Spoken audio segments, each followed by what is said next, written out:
I've been getting a lot of questions around backtesting my current strategy, how I'm trading the current market because it's so volatile, so choppy. What am I doing? How am I making money? $100 billion. Oh, gentlemen, silence.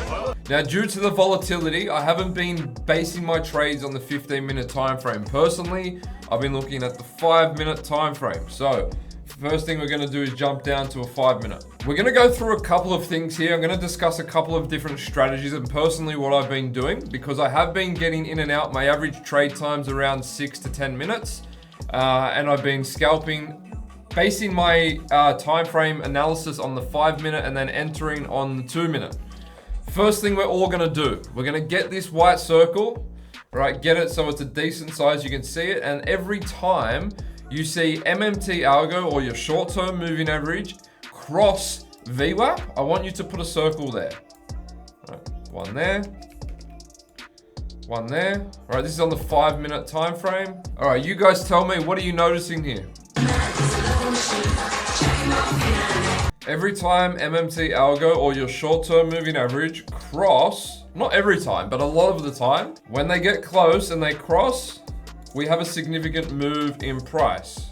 It could be to the upside, it could be to the downside. But remember, we're all day traders, so we can take advantage of both directions if you're advanced. Now, if you're a beginner, trade with the trend because the trend is your friend, okay? But what I want you to look for, or where I want you to pay attention if you're struggling to look for entries or know when to get in and out of the market, is not only the micro market cycle, but then also where that short-term moving average is cross-referencing with MMT algo. So for example, the chart that I've got on my screen right now, if we just use this example here, you can see the micro market cycle like so, rejection from the resistance, we have a pullback, we have an accumulation, and then we have a continuation, right? Can you all see the micro market cycle? Yes, it is a lower time frame. Yes, it works on all time frames. If you're a beginner, you should not be doing this.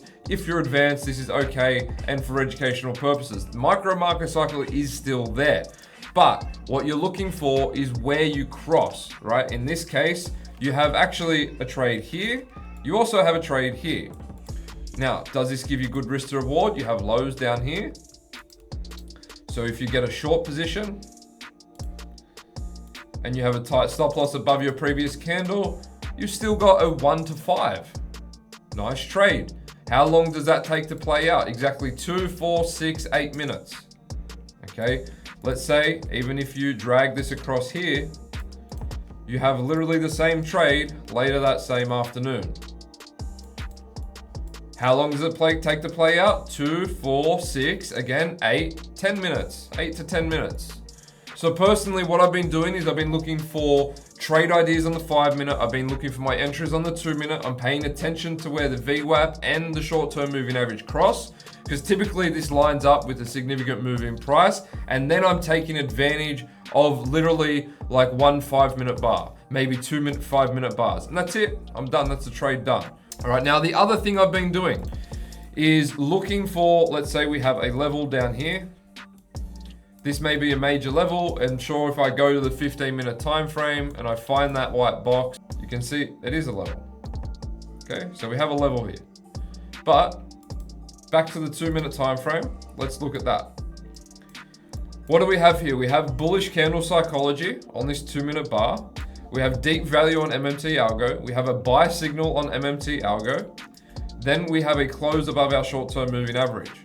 Okay, so you could also be looking, and this is not a great example, but you could also be looking for setups where you close above MMT algo and you're targeting VWAP. Typically, these sorts of setups are only going to be a 1-to-1 risk to reward. They're not going to be a 1 to 5. You're not looking for 1 to 10s. You're looking for a 1-to-1 risk to reward. You've got the same thing here for a short. When we cross, that's a 1 to 5, takes a little bit longer. This one's about 15 minutes or so, but still, one 15-minute bar. You're not looking for, and you're not in trades for hours or days. So again, same thing here. This is on the S&P 500, but it works across all indices, all assets. It's the same stuff. All right, candles are all the same. When you learn to read the chart like a book, you can take it across anything. We've got a key level down here. We've got bullish divergence at the bottom of the range. We also have deep value on MMT algo. We have bullish candle psychology.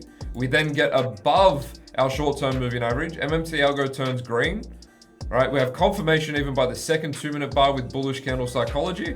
And so your trade, after you get your confirmation, is from here to here. Stop loss below your initial breakout bar. You've still got a 1 to 1.5 trade there. Again, it doesn't take a long period of time. We're talking about 2, 4, 6 minutes for that trade. Okay, same thing here. You actually have 2 trades here if you're more advanced. You have a short position here. Again, stop loss above your, the short-term moving average, which is about here, right? You'd be looking at your key level as your take profit target, which is around here. Okay, you've got your short-term moving average and MMT algo crossing. You have a breakout bar breaking very strong through the VWAP. And then even if you use a trailing stop, it's still a 1 to 5 risk to reward. 2 for probably a 15-minute trade. You can see you have, again, bullish divergence from this key zone, bullish candle psychology, buy signals on MMT algo, bullish breakout bar closing above your short-term moving average, and 8 minutes before you get back up to VWAP. That's your trade. Right now, personally, what I like to do is I like to lock in the 90%, close it out at the VWAP, because it's not necessarily a guarantee that we're going to get above it. It's more if-then scenario. If we get above the VWAP, then we have the possibility of continuing higher. Okay, you can see here it rejected, here it rejected, here it got above it, and they kept going. But I'm not going to fuck around and find out. I would rather lock in my 90%, close my trade after 8 minutes work, and go do something else for the rest of the day.